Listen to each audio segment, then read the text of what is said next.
Sindh high court Hyderabad bench municipal ऐं town officer जी भर्तियुनि खिलाफ़ दाख़िल दरख़्वास्तनि ते फ़ैसिलो ॿुधाए छॾियो। अदालत पंहिंजे फ़ैसिले में चयो आहे त दरख़्वास्त गुज़ार सिंध पब्लिक सर्विस कमीशन सां राब्तो करे पंहिंजूं शिकायतूं जमा कराइनि। SPSC शिकायतनि जी ॿुधणी लाइ हिकु कमेटी क़ाइमु करे। अदालती फ़ैसिले मूजिबि कमेटी 45 ॾींहं अंदरि शिकायतनि ते फ़ैसिलो करण जी पाबंदी हूंदी। अदालत फ़ैसिले में हुकुम ॾिनो आहे त उम्मीदवारनि जा वरितल इंटरव्यूज़ फौरी तौर ते अपलोड कया वञनि। High court Hyderabad commission member Rizwan Memon खिलाफ़ शिकायतनि ते जांच करे रिपोर्ट पेश करण जो हुकुम ॾिनो आहे। सिंध हाई कोर्ट फ़ैसिले में वधीक चयो आहे त इंटरव्यू कमेटी में उम्मीदवारनि जी कंहिं बि माइट जी मुक़ररी ते पाबंदी लागू हूंदी। वाज़े रहे त उम्मीदवारनि तरफ़ां अदालत में दाख़िल दरख़्वास्तनि जी पैरवी नाम्यारे वकील सज्जाद अहमद चांडियो कई।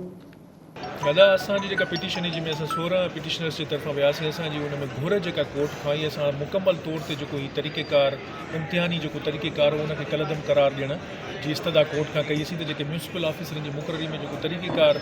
एडॉप्ट कयो वियो आहे SPSC जी तरफ़ां उहो गैर क़ानूनी आहे ऐं कोर्ट जी तरफ़ां मिलियल जेके अॻ में हुकुम आहिनि उनजो उबतड़ आहे। हिकिड़ी असांजी इहा ई ऐं उनखां सवाइ असां इहो चयोसीं हिननि खे चयो वञे त ॿीहर सॼो तरीक़ेकार कयो वञे ऐं लाॻापियल जेके अमलदार आहिनि जेके हिन मुलविस आहिनि करप्शन में उनजे ख़िलाफ़ कार्रवाई करे नेब खे हुकुम मिले। उनखां पोइ ॿुधणी थी तव्हां हुयव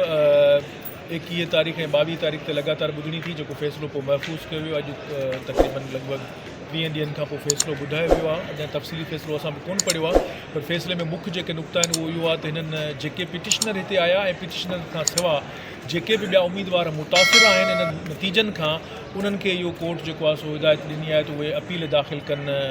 सिंध पब्लिक सर्विस कमीशन जी कमेटीअ जे साम्हूं ऐं सिंध पब्लिक सर्विस कमीशन खे इहो हुकुम ॾिनो आहे त उहो 45 ॾींहंनि जे अंदरि हुनजी अपील ते फ़ैसिलो ॾींदा जेको जंहिंमें समूरियुनि हक़ीक़तुनि जो ज़िक्र कयो वेंदो, फ़ैसिलो तफ़सीली हूंदो। उनखां सवाइ कोर्ट सगुर इहो बि चयो आहे त कोर्ट जे साम्हूं बार बार अहिड़ा हक़ीक़तूं पेश कयूं थियूं जंहिंमां ख़बर थी पए त हिन इदारे जो जेको वहिंवार सो साफ़ शफ़ाफ़ कोन थो हले। तंहिंजे करे कोर्ट इहो बि चयो आहे त आईंदा जेके बि इम्तिहान थींदा ज़बानी उहे उन्हनि जा ऑडियो वीडियो ऐं फ़ोटू जेके आहिनि सो कढिया वेंदा, ऑडियो वीडियो रिकॉर्डिंग कई वेंदी ऐं उहा रिकॉर्डिंग महफ़ूज़ रखी वेंदी 3 सालनि ताईं पब्लिक सर्विस कमीशन वटि। ऐं जेकॾहिं उन रिकॉर्ड में किथे बि का हेरफेर थी त उनजो ज़िम्मेवार चेयरमैन ऐं सेक्रेटरी खे सम्झो वेंदो ऐं कानून मूजिबि उन्हनि जे ख़िलाफ़ु कार्रवाई कई वेंदी। उनखां सवाइ कोर्ट सगुर इहो बि चयो आहे त आईंदा जेके बि इंटरव्यू थींदा अहिड़ो को बि उम्मीदवार